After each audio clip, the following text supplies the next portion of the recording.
Oyonnax file à toute allure dans ce Pro D2, 5 victoires d'affilée, une place de leader, alors forcément c'est en grand favori que l'Uzo reçoit Vannes. Et mieux valait ne pas arriver en retard à Charles-Maton ce dimanche après-midi. Les Bretons sont sous pression dès la 3e minute de jeu, les Oyomènes créent 2 points de fixation avec les avants. Et le ballon sort ensuite sur le grand côté. En 3 passes, José Lima hérite de la gonfle et s'en va marquer le premier essai de ce match. A noter au passage le bon appel en l'heure du pilier Uani Tui. On est à peine 3 minutes plus tard, le RC Vannes se retrouve encore en mauvaise posture. Difficile pour les Bretons d'enrayer la cocotte oyonnacienne.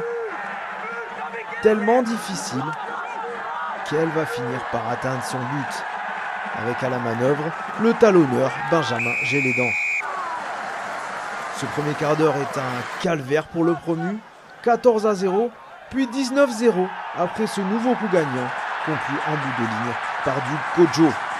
La tête dans le sac pendant 15 minutes, les Bretons finissent par entrer dans la partie. Lancé Suliano Paagulua fait parler sa puissance dans les 22 mètres de l'Uzo. Luis Roussari colle au ballon et met son ouvreur en bonne position, Guémes, qui stoppe l'hémorragie. Cela fait plaisir à monsieur. Et s'est transformé 19-7 au tableau d'affichage. Mais on sent bien que Vannes est un cran en dessous de son adversaire et souffre devant. En sortie de mêlée, James Hall éjecte pour Tawalo qui marque le 4e essai d'Oyonnax. Et cette fois, c'est bien madame qui est contente. Les Vannetais s'accrochent et vont se procurer une dernière occasion dans cette première période sur ballon porté en sortie de touche.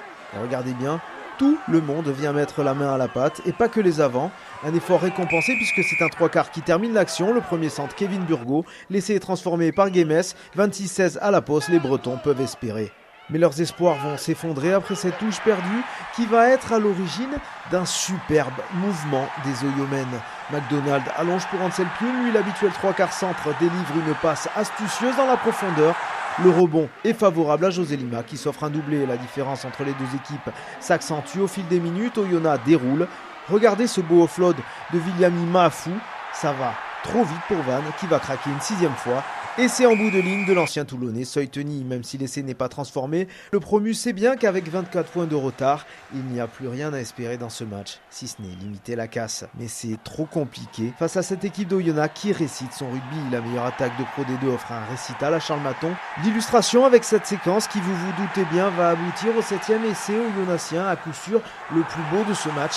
Une attaque qui part des 22 mètres d'Oyonnax et qui va terminer dans l'embut adverse en véritable temps mort. Seuil tenu à la passe, Étienne à la finition, un vrai régal. Le bonus en poche, les hommes de Yohan Autier vont relâcher un peu la bride. On le voit sur cette action avec l'ailier breton, pas comme Goujon, passe à l'intérieur pour Paagula qui donne sur un pas à Kevin Tuafua. Un 3e essai vanté qui montre bien l'état d'esprit très joueur des Bretons. Mais tout comme Vannes, Oyonnax a de l'orgueil et ne compte pas laisser en rentrer son 16e homme sur une fausse note. On est après la sirène, Christopher Ruiz tente la transversale au pied sur l'autre aile. À la réception, McDonald est stoppé à quelques centimètres de la ligne.